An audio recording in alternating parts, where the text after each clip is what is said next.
بسم اللہ الرحمن الرحیم۔ السلام علیکم ورحمۃ اللہ وبرکاتہ۔ کلاس 3 کے پیارے بچوں، آج ہم پیج نمبر 8 سے پڑھیں گے۔ تو دیکھیے پیج نمبر 8 کے اندر ہے اعادہ۔ اس سے پہلے زبر زیر پیش میں نے آپ کو پڑھایا تھا، اس کے متعلق جو ضروری باتیں تھیں وہ بھی میں نے آپ کو بتائی تھی کہ زبر زیر اور پیش کو کھینچ کر نہیں پڑھتے ہیں، شارٹ کٹ پڑھتے ہیں، جھٹکا دے کر نہیں پڑھتے ہیں۔ اور یہاں پر اسی زبر زیر اور پیش کو دوبارہ آپ کو پڑھایا جا رہا ہے اور یہ بتایا جا رہا ہے کہ اگر کسی جملے کے اوپر آ جائے، کسی کلمے کے اوپر آئے کہ 2-3 حروف ملے ہوئے ہو تو اس وقت کیسے پڑھیں گے، کس طریقے سے ادا کریں گے زبر کو، زیر کو اور پیش کو۔ اور یہاں پر دیکھیے آپ کے سامنے ہر جملہ 2 کلر میں لکھا گیا ہے، red colour and black colour. Red colour میں جو لکھا گیا ہے اس کو آپ غور سے دیکھیں، ان کے درمیان میں فاصلہ ہے، آپ سب کو نظر آ رہا ہوگا، اپنی اپنی کتاب میں دیکھیں۔ ریڈ کلر میں جتنے بھی جملے لکھے گئے ہیں ان کے درمیان ہر حرف کا دوسرے حرف سے فاصلہ ہے تھوڑا سا، یہ بتانے کے لیے کہ جب ہم ریڈ کلر کو پڑھیں گے تو ان کو الگ الگ پڑھیں گے۔ دیکھیں یہاں میں آپ کو جو پڑھاتا ہوں وہاں وہ جو ہجا ہوتا ہے، ہجا کر کے میں تمہیں نہیں پڑھاتا ہوں، یہ ایک دوسرا طریقہ ہے جو بہت ہی آسان طریقہ ہے، اس طریقے سے میں تمہیں پڑھانے کی کوشش کرتا ہوں۔ تو یہاں پر دیکھیں یہ جو الگ الگ لکھے گئے ہیں تو ہم ہر حرف کو الگ الگ روانی سے پڑھیں گے، پھر اس کے بعد ان حروف کو ملا کر پڑھیں گے۔ یعنی یہ جو بلیک کلر ہے جو ملا کر لکھا گیا ہے، آپ کو یہ بتانے کے لیے کہ جو بلیک کلر میں لکھا گیا ہے اس کو ہم ملا کر پڑھیں گے۔ دیکھیں ہو ہوا ہوا ہو مو ہو مو لا ہو مو لا ہو مو۔ دیکھیں سب کو میں نے الگ الگ پڑھا، لا ہو مو الگ الگ پڑھ لیا، اب ملا کر لا لا ہو مو لہم وہ ری با وہ ری با الگ الگ دیکھیں، وہ ری با وہ ری با کو تی با کو تی با۔ ریڈ کلر کو الگ الگ پڑھنا ہے، بلیک کلر میں جو ہے اسے ملا کر پڑھنا ہے۔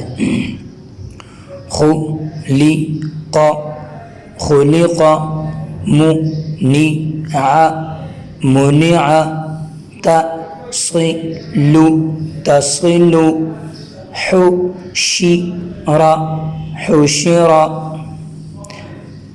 وجد وجد لعن لعن بكم بكم لكم لكم صحف صحف وضع وضع۔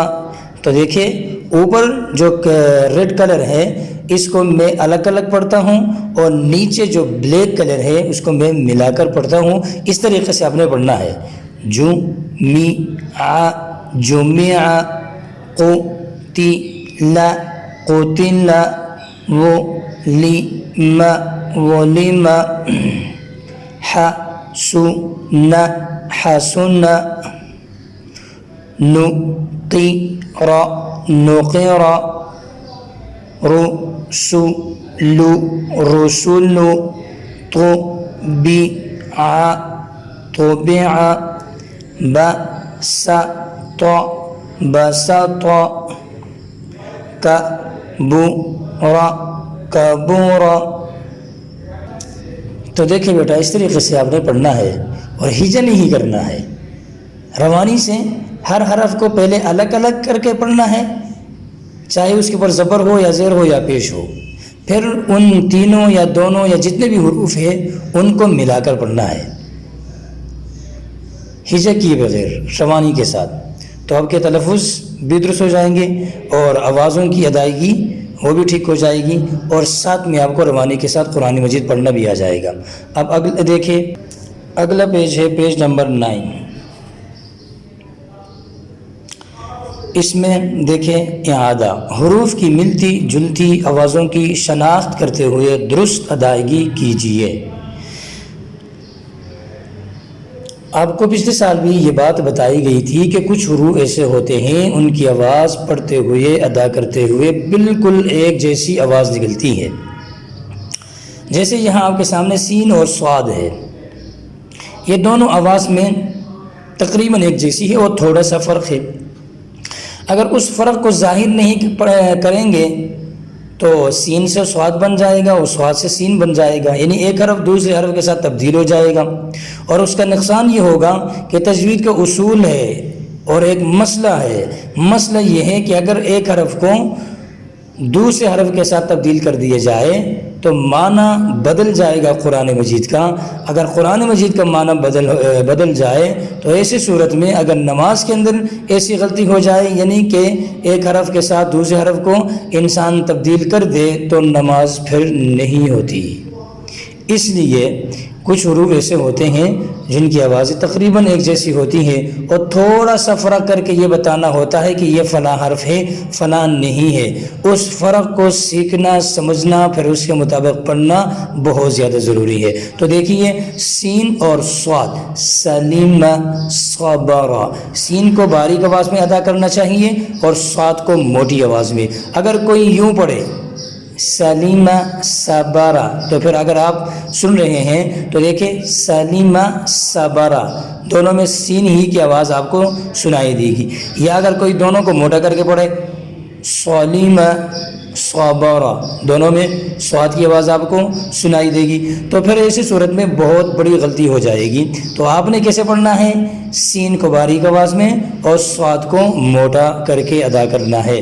دیکھیں سلیمہ صبر، اسی طریقے سے دیکھیں ذکر ولم، ذال کو باریک اور نرم انداز میں اور وا کو ذرا موٹا کر کے ادا کرنا ہے۔ ذکر ولم، ذکر ولم، کذب قذف، کاف اور قاف، کاف کو باریک کر کے ادا کرنا ہے، قاف کو موٹا کر کے کذب قذف، اور یہاں پر وا کو ذرا نرمی کے ساتھ ادا کرنا ہے اور زا کے اندر سیٹی کی آواز نکال کے ادا کرنا ہے۔ دیکھیں وَمَئُن زبدن، زبدن سیٹی کی آواز اور سختی سے ادا کرنا ہے اور وا کو نرمی کے ساتھ۔ عملاً ابدن، یہاں پر دیکھیں حمزہ اور عین کے اندر فرق کرنا ہے، حمزہ کو گلے کے درمیان سے عملاً اور ابدن گلے کے بالکل شروع والے حصے سے حمزہ کو ادا کرنا چاہیے۔ دیکھیں یہاں پر لکھا تو الف ہے لیکن اس کے اوپر زبر ہے، یہ اصول اور قاعدہ میں نے آپ کو بتایا تھا کہ جس الف کے اوپر زبر یا زیر یا پیش آ جائے اس الف کو حمزہ کہا جاتا ہے۔ زبر زیر پیش کے آنے کی صورت میں یا آنے کے بعد وہ الف الف نہیں رہتا بلکہ حمزہ کے ساتھ کنورٹ ہو جاتا ہے۔ دیکھیں یہاں پر حمزہ اور عین کے اندر آپ نے فرق کر کے ادا کرنا ہے۔ اسی طریقے سے عمل علیم، اگر کوئی یوں پڑھے عمل عمل تو عین نہیں رہے گا بلکہ حمزہ بن جائے گا، حالانکہ عین لکھا ہوا ہے۔ یہ تو بڑا جھوٹ ہوگا کہ لکھا کچھ اور ہے پڑھا کچھ اور جائے۔ تو آپ نے کسے پڑھنا ہے؟ عمل علیم، اور آگے دیکھیں غریب ذکر، واد اور زال میں فرق کر کے ادا کرنا ہے، واد کو موٹا زال کو باریک، یوں غریب ذکر ثمرۃ سفرۃ، سا اور سین میں فرق کرنا ہے، سا کو ذرا اوپر کے دانتوں کے ساتھ ٹچ کر کے ادا کرنا چاہیے، ثمرۃ اور سفرۃ، سا کے اندر سیٹی کی آواز ہونی چاہیے۔ اگر کوئی یوں پڑھے ثمرۃ تو غلط ہو جائے گا، سا سے یہ سین بن جائے گا۔ زللتم ظننتم، یہاں زا اور وا میں فرق کرنا ہے، زا کے اندر سیٹی کی آواز آنی چاہیے اور وا کے اندر نہیں۔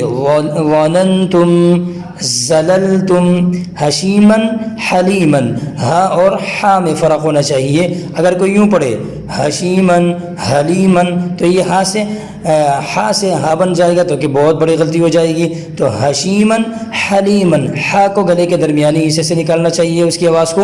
کتبہ قرئ، یہاں کاف اور قاف میں کاف کو باریک اور قاف کو موٹا پڑھنا ہے۔ ذہب ورب، ذال کو باریک اور ضاد کو موٹا، ذهب ضرب، طبع ترک، طا کو موٹا تا کو باریک، طبع ترک، هذا حرجا، ہا کو گلے کے سینے والے حصے سے، ہا کو گلے کے درمیان سے، اور اسی طریقے سے عذاب ابدن، عین اور حمزہ میں فرق ہونا چاہیے، کلم قدر، کاف اور قاف میں، حسنا ہدیناہم، ہا اور ہا میں، حسنا ہدیناہم، تجد طمعا، تا اور تا میں فرق کر کے ادا کرنا چاہیے۔